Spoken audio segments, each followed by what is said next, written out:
As the Oilers head to Buffalo, a look back on what is probably Kevyn Adams' best trade as Sabres GM. Where do we stand on Ryan McLeod for Matthew Savoie? Coming up here on the Locked On Sabres podcast.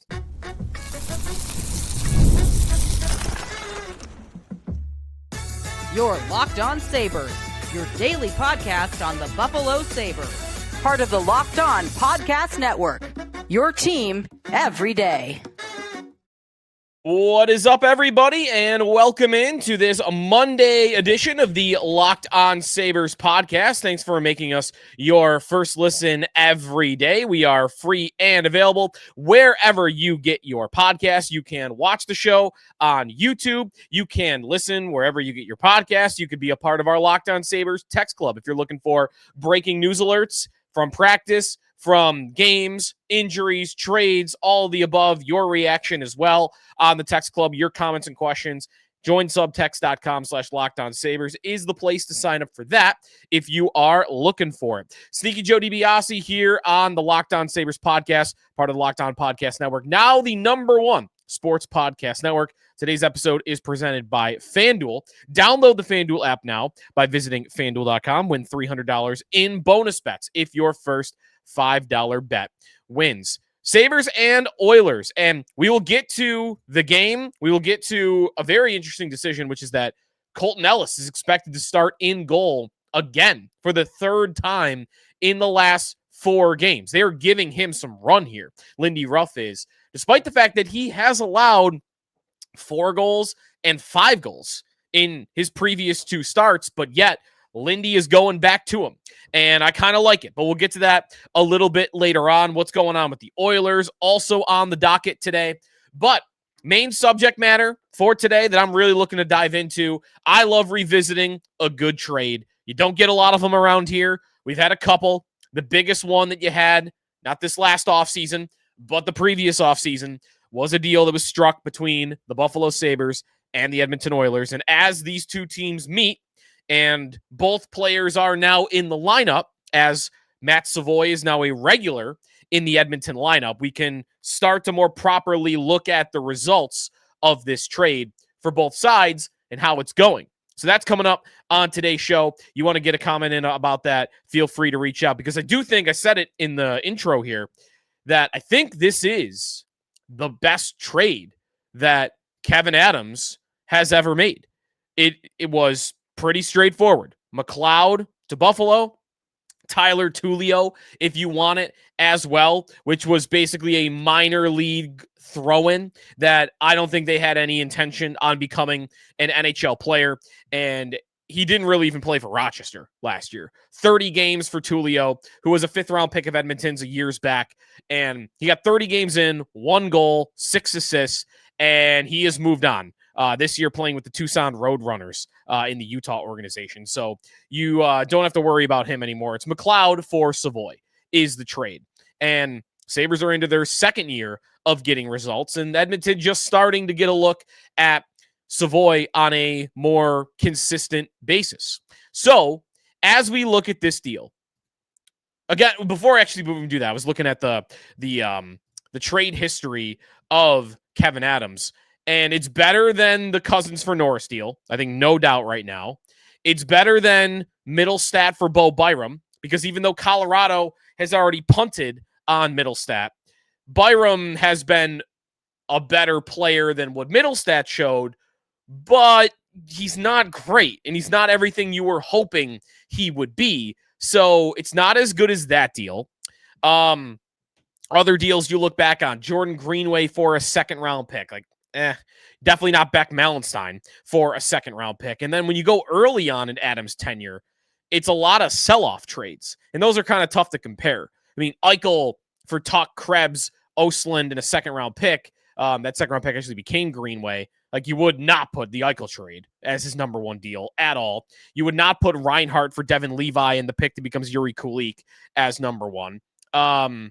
There's really Marcus Johansson for Eric Stahls, the first trade he ever makes. It's this one. It's getting Ryan McLeod, a good middle 6, 2-way center, penalty killer, can play in all situations, super fast, can give you some offense, great defensively, He's everything the Sabres were hoping when they acquired him. It's a home run. Home run. A guy they've already extended. They like 4-year extension, $5 million per year is a solid deal, and it really was telling of how much they liked him in year number 1. And, it's been a good second year for Ryan McLeod. He is being thrust into duties that he probably should not have to play. He's been in there as the Sabres' number 1 center in recent days because of Josh Norris's injury and Yuri Kulik going through his blood clotting issue. There's a lot. But so far, in 18 games, McLeod is scoring 4 goals, 5 assists, 9 points. That is a 41-point pace. And again, it's not a superstar player, but if he's going to be a guy for the Sabres that scores between 40 and 50 points on a yearly basis, that is a win. His faceoff percentage has come way down this year. You'd like that to go back up. In fact, it's come down by 11%. So faceoffs, bit of an issue for Ryan McLeod. He's never going to be the most physical player, but you kind of know what he is. And at 26 years old, I think you should have many more years of him being this level of player. Should see through the length of that extension. Meanwhile, on the Edmonton side, Edmonton still trying to find out what they've got. Now, part of why they moved on from McLeod was not just the player. But remember, he was a healthy scratch for Edmonton in that Stanley Cup final, the first of which that they played the Florida Panthers. They had a very deep lineup, a very deep forward group, and somebody had to come out. And even though he had only missed 1 game that regular season, he did not play all the playoff games. He was a healthy scratch at the very, very end.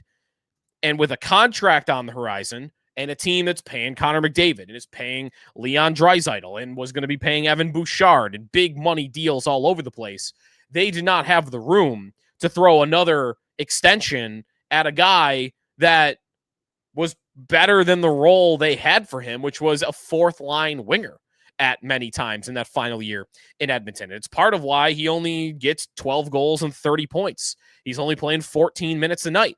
They didn't have room for him to play any higher in the lineup. So why pay him? Here, $16.50 last year per night and $17.55 per night this year. A more expanded role, more minutes. So Edmonton, part of their motivation was, we can't keep this guy anyway. We got to clear some room, money-wise. They also get cheap labor. It's why they wanted Matthew Savoie. Top-level prospect in the Sabres organization, one of them. He was a top 10 pick. I really liked the prospect. I remember referring to Danny Briere as the comp that I always thought of for Savoie, just in terms of how he plays the game. He's a lot smaller, 5'10", 175 pounds. He's got a really nice shot, and he always seemed to me to be kind of a goal scorer, even though he was playing from the middle of the ice and was smaller.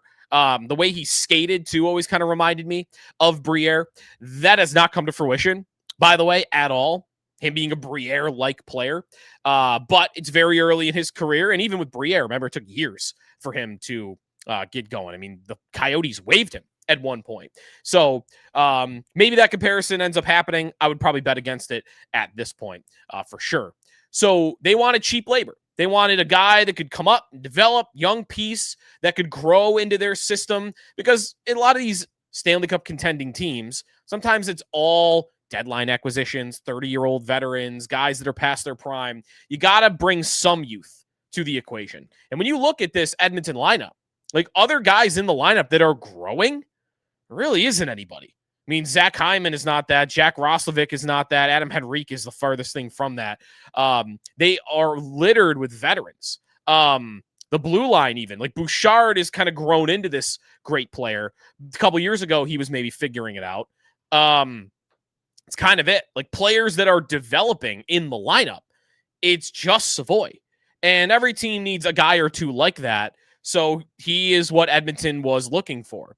Now, the problem is he's not producing or even really showing a lot of signs that he's turning into this home run threat up at the top of the lineup. And the Oilers are giving Savoie every opportunity to be a standout player at the top of their lineup. He's been playing a lot with Connor McDavid and even Leon Draisaitl. On the season, when looking at his most common line mates, Matt Savoie. He has played the most minutes with Adam Henrique at 71 minutes and 16 seconds. This is all at 5-on-5. His second most common line mate this season is Connor McDavid, 70-48. This guy is getting the opportunity to play with the best player in the world, and to get to play with the best player in the world a lot. If you go a little bit further down the list, then it's Trent Frederick, then it's Andrew Mangiapane, Isaac Howard, and then you get to Leon Draisaitl and Ryan Nugent-Hopkins, who he's played 34 and 30 minutes with those two. Not bad either. But McDavid is more the point here. You're getting chances with McDavid, and it's not really happening for you. And that would be an alarm bell for sure. So far on the year, 20 games played, 2 goals, 3 assists, 5 total points. The advanced numbers don't look good. Goals above replacement. He's in the 39th percentile for forwards in the NHL this season. He's not playing on the number 1 power play unit. So they've been putting Jack Roslovic, a player I really wanted before the season, instead. Savoie's been on the second unit. He's just not popping. And if I were Edmonton, I wouldn't want to go too long. Just continue to play with McDavid, continue to try to make this work, to make this happen. From the little that I've seen, and I'll be interested to get a more shift-to-shift look at Savoie tonight, is I see him as a player that kind of gets lost in shifts, where he'll go a whole shift without getting involved in either touching the puck or defensively. He's certainly not going to do it physically, forcing turnovers on the forecheck. Like, it just kind of gets lost a little bit out there. So, young player, it's still possible that he turns into a great, great player. But he's done nothing. To put it frank, so far, 24 games for the Edmonton Oilers, Matt Savoie's done nothing at all. And I kind of can't believe they're still putting him on the top line. So, no doubt, Ryan McLeod's a better player right now. And every game that passes that Savoie at 22 years old, right, he's about to be 22 years old. He's 22 in January. So this is his age 22 season. Every game that passes where he's not making an impact, I think it's a little less and less likely that he'll ever be as good of a player, even as Ryan McLeod is. So, Sabres won that trade, no doubt. Until further notice, that's a win for Kevyn Adams. And they took a lot of heat for it. I thought at the time they way overpaid for the player. I understood why they did it. I didn't want to crush them for it. If you go back and listen to our episodes from when they made that deal, I could not have imagined it would go this well, though. And it has gone as well as you could think. Win for the Sabres on that trade. When we come back, Colten Ellis getting a look for the Buffalo Sabres. Again, interesting goalie maneuvering here by Lindy Ruff. That when we come back here in the Locked On Sabres podcast. Today's episode of Locked On Sabres is presented by Game Time. Tonight, you got a chance to go watch the best player in the world, or just go watch your home hockey team. Hockey's here. Nothing beats being in the arena for these opening games. Let's be real. Getting tickets can be a total headache, though, whether you're waiting in queues, surprise fees, prices that'll jump right before checkout. Easy to get frustrated when all you want to do is just cheer on your team. That's where Game Time comes in, the app that gives fans the advantage. It's your ultimate hack for scoring amazing NHL tickets easy and stress-free. If you are using Game Time, you can do it right up to the start of the game. Maybe you think prices are going to go down a little bit as you get closer. You could pull up right to the arena, walk up to the front door, decide right there in the pavilion, or you could even walk inside, and you could buy your tickets right then and there. You get them in your phone within 30 seconds. You download them. You walk into the arena. I did that a couple of times last season, and I definitely plan on doing it this year. Zone deals are a game changer. You pick the section. Game Time picks your seats. You save big. A lot of different ways to save money. Take the guesswork out of buying tickets with Game Time. Download the Game Time app, create an account, and use code LOCKEDONNHL for $20 off your first purchase. Terms apply. That's code LOCKEDONNHL for $20 off. Swipe, tap, ticket, go. Sabres and Oilers, talking about it here on the Locked On Sabres podcast, what we're looking for in tonight's game. And we're going to start in goal for the Buffalo Sabres, because I was not thinking at all that the Sabres would be running out there with Colten Ellis between the pipes. But sure enough, it appears as though he is going to be the Buffalo Sabres goaltender on the night, had his own net at practice. So he's getting the nod. It's Stuart Skinner for Edmonton. 3 out of the last 4 games are Ellis games. And I didn't love the total 60-minute efforts in both Detroit and in Utah. I thought in Detroit, there was some questionable play, I thought, in the beginning of the game, but I thought he played really well in the third period to give the Sabres an opportunity to get back in it. Against Utah, I thought he started really well and then finished really poorly in the third period. So you've kind of had these up and down games. I think it's part of, though, the Sabres are wanting to see him in a rhythm to get a better look. I think they see the potential. I think I see the potential. He's got athleticism. He's making great side-to-side saves. It's just a little off at times. And that, to me, is something that is worth exploring. And I'm glad that they are really giving him a chance before making a decision on what they want to do in goal. And I think part of it's got to be they like him enough.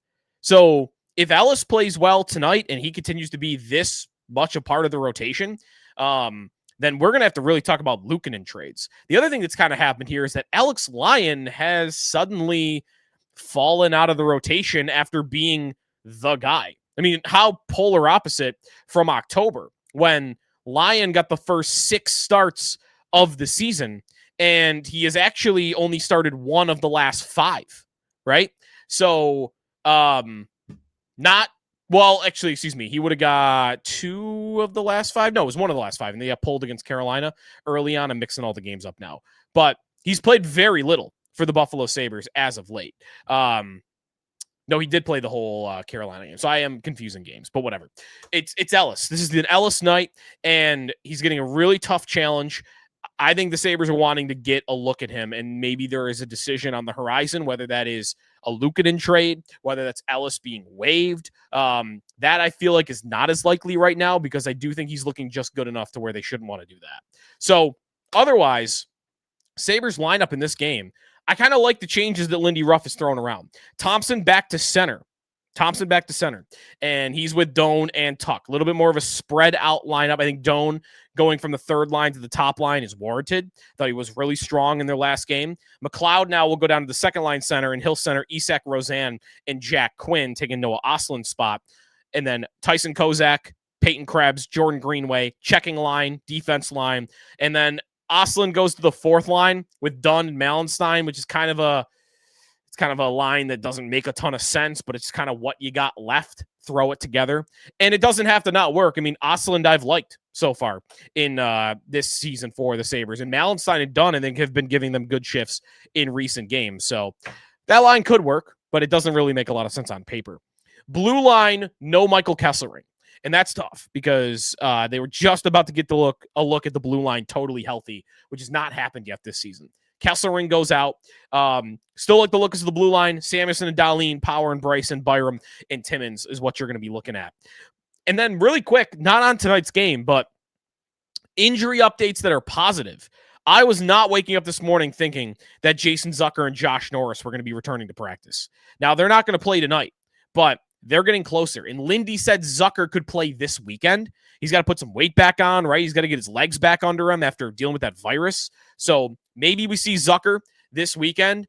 Sounds like Norris can be a little bit longer. Maybe next week at some point. Maybe late next week is the most likely outcome.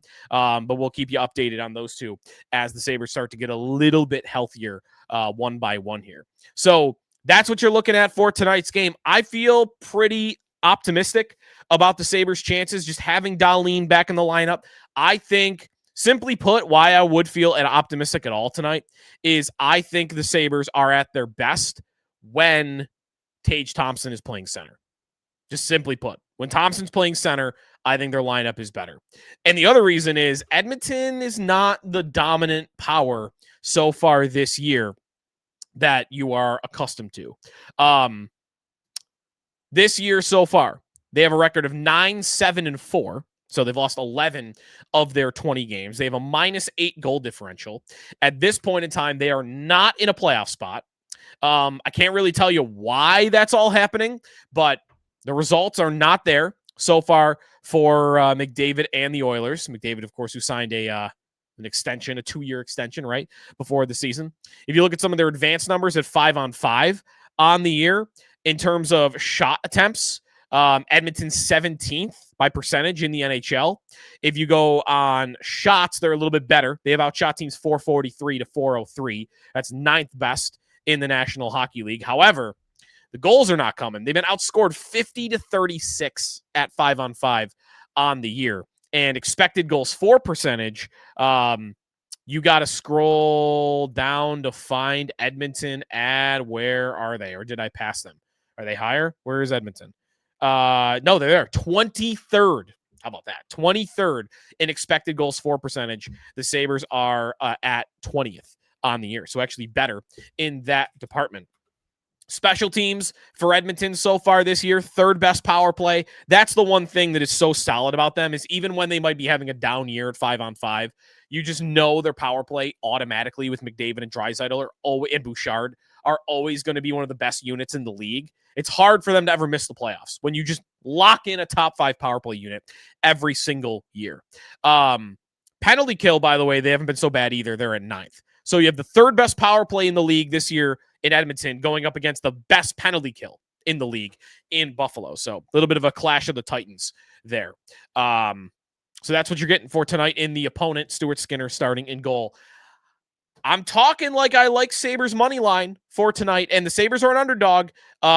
So I do like the Sabres money line, but I got a bet I like even more for tonight's game. We'll take a look at some of the lines when we return here on the Locked On Sabres podcast. All right, lines are coming up, and when we do, we'll be talking about FanDuel Sportsbook. FanDuel Sportsbook, if you go to FanDuel right now and check out the lines for tonight's game between Buffalo and Edmonton, and maybe you'll like someone to score a goal, maybe you like a Ryan McLeod revenge goal in this game, and you want to take a look at that. There's no better place to get in on the action than FanDuel, official sports betting partner of the NBA. You could do a parlay tonight where you got NBA action, Sabres action, and Monday Night Football action all in the same thing. Pick a couple of winners, put them all together. If you miss the start of a game or you want to ride the hot hand, FanDuel's live bets on everything from who will score next to fourth quarter comebacks. Plus, you can even combine your live bets into a same game parlay for a shot at a bigger payout. Keeps every game more exciting, especially when your team is making that late push. Right now, FanDuel is giving new customers $300 in bonus bets when your first $5 bet wins. So head to FanDuel.com, sign up, play your game with FanDuel, the official sports betting partner of the NBA. All right, back here on the Locked On Sabres podcast, we've got a look at tonight's game from a betting perspective. The Sabres are an underdog going into this game, which is not too stunning. Edmonton minus 160 in this one. The Sabres at plus 132. The over-under is at 6.5 goals, minus 122 on the over, so an expectation of a lot of goals in this game. Under is even money at plus 100. I do kind of like the Sabres to win this game. Again, 5-on-5 numbers this year. Edmonton, not so hot. Buffalo, fine. Ellis in goal doesn't scare me off. I like them with Thompson in the lineup. I don't think Savoie is a number 1 line player, and they continue to try to make this work.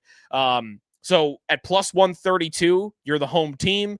I like the Sabres so far this year at home. And they are winning at home a little bit. 5-3-2 at home. Their biggest problem has been more on the road. So I like the Sabres money line, but that is not going to be my bet of the night. Now, our last game, we just went straight Sabres money line against the Red Wings. If you're on our text club, then you got that alert. Plus 140. That cashed. Crazy comeback. Wasn't looking good. We got there. So now we are back up into the double digits in the plus category. Plus 10.8. So if you had started with $10 on the year, you'd be at 108 right now with our bets of the night. For tonight's game, I'm going with Josh Doan. Josh Doan playing on the number 1 line with Tage Thompson and with Alex Tuck.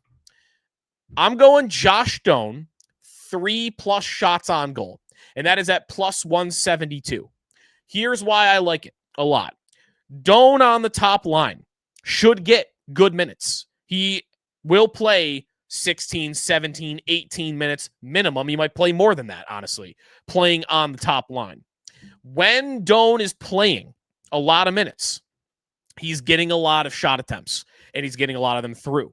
In games where Josh Doan has played at least 16 minutes this season, 4 shots on goal on 4 attempts, 3 shots on goal on 5 attempts, 4 shots on 4 attempts, 1 shot on 1 attempt, 5 on 6 attempts, 1 on 7, 4 on 6 attempts, and 3 on 3 attempts. So, in 8 games where Josh Doan has played 16 minutes a night, he has had at least 3 shots on goal in 6 of those 8 games. And in one of them that he didn't, he had 1 shot on 7 attempts. He's getting the chances. There's really only one game in there, the one game in the middle where he had 1 shot on goal on 1 attempt, where there was really never a chance. Every other game he's playing minutes, he's firing it at the net, and he's doing it from everywhere. He's a shooter, Doan.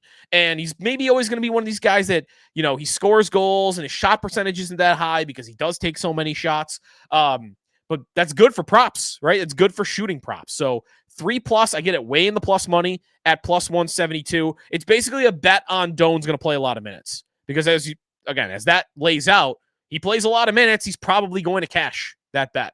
So I like Josh Doan, 3+ shots, plus 172 over at FanDuel Sportsbook. Again, check out that promo you get. If you're a first time at FanDuel, new customers, $300 in bonus bets when your first $5 bet wins. So anything else you're looking at for tonight? I was curious to see that Matt Savoie and Ryan McLeod were almost identical in terms of anytime goal bet. McLeod at plus 330, Savoie at plus 350. And when I first saw that, I thought, McLeod is such a better bet than Savoie to score a goal tonight. But when Savoie is playing with McDavid, it is tough to just automatically say that, right? Because, with McDavid could have 6 assists in a night, and he has a game like that, and how do you not think Savoie gets at least 1? So, anytime goal bets, I would go McLeod over Savoie, but might want to steer clear of both of them. I think the revenge game factor is kind of baked in to both numbers at plus 330 and plus 350, and I honestly would rather not go with either one of them if I were you. All right, that's going to do it for us today here on the Locked On Sabres podcast. If you are looking for more hockey talk, be sure to check out Locked On NHL Game Night. They are available wherever you get your podcasts, so be sure to check them out on YouTube as well, and we will talk to you tomorrow here in the Locked On Sabres podcast, after Sabres and Oilers, part of the Locked On Podcast Network, your team every day.